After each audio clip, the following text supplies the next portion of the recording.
Look, drones and jets are crossing borders. We're talking NATO airspace violations happening repeatedly. It's not some future threat. It's right now. It's fast.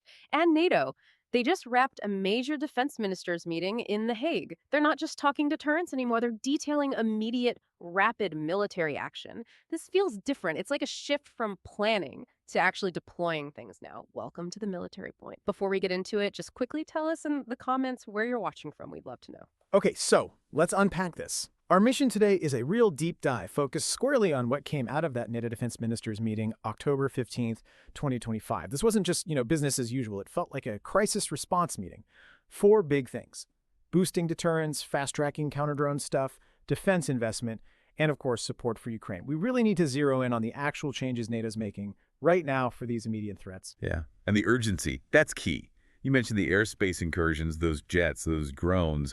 That was the trigger, no question. It really forced the alliance to step up their forward defense posture immediately. And they even gave it an operational name. Right. Eastern Sentry. That's the banner, isn't it? For pulling together their readiness on the eastern flank. It's a very clear signal. Secretary General Mark Rutte really hammered this home.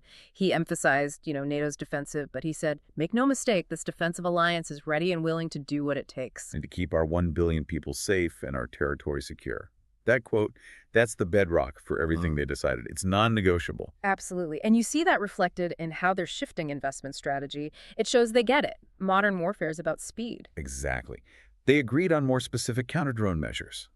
And not just agreed, they're actively testing integrated systems now under Eastern Sentry. Yeah. We're talking complex tech here, designed for threats that honestly were barely on a radar a decade ago. What really jumped out at me, though, was the change in how they approach risk. They're not just relying on old school military procurement. They're specifically calling for cooperation with the EU, and this is the big one, the private sector, for rapid innovation. That's huge. It is. Trying to inject that commercial speed into, let's face it, a traditionally slow-moving defense world. Well, and it brings up a tricky point, doesn't it? How do you actually do that? Yeah. Streamline procurement, security checks, IP sharing, fast, without losing the reliability military standards demand. That's the tension right there. It is, but they seem motivated. Rutte highlighted that success story from earlier this month, 9 allies, plus Ukraine, jumping in quickly to help Denmark counter potential drone threats. He called it quick and effective cooperation. That kind of instant cross-border reaction, that's what they're aiming for now. Yeah, that speed is fascinating, isn't it? So shifting from that internal readiness, how does this focus on speed connect to, say, Ukraine? That was a big part of the meeting, too. They had the NATO Ukraine Council meeting, right? Ukrainian Defense Minister Shmyhal was there, EU's Kaja Kallas, too. This wasn't just a photo op. No, definitely not. The need for allied support is actually getting more intense. The background materials really pointed out how Russia keeps hitting civilian infrastructure, especially looking ahead to winter. It's brutal. It's not just military targets. It's about trying to break civilian resilience. So when Rutte says allied support is crucial and will continue unabated, what does unabated really mean in practical terms? It has to mean keeping those supply lines open and secure, doesn't it? Fuel, heavy gear, critical air defense systems, even when some allies might feel pressure back home. Sustaining it through another tough winter campaign. Exactly. So if you tie it all together, this meeting signals NATO is trying to adapt to new tech, like drones, way faster than before. But that speed only works if the long-term political will is there too.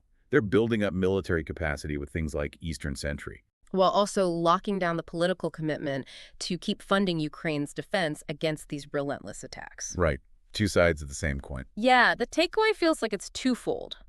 Rapid tech adaptation, side by side with unwavering long-haul commitment. And it leaves you thinking, doesn't it, about that private sector integration, bringing that kind of commercial velocity into defense. Does that fundamentally change how future conflicts might play out if defense development starts moving at the speed of commercial tech cycles? That's a powerful thought, that integration. Something to really chew on. You've been listening to The Military Point. Stay sharp, stay informed, and we'll catch you next time.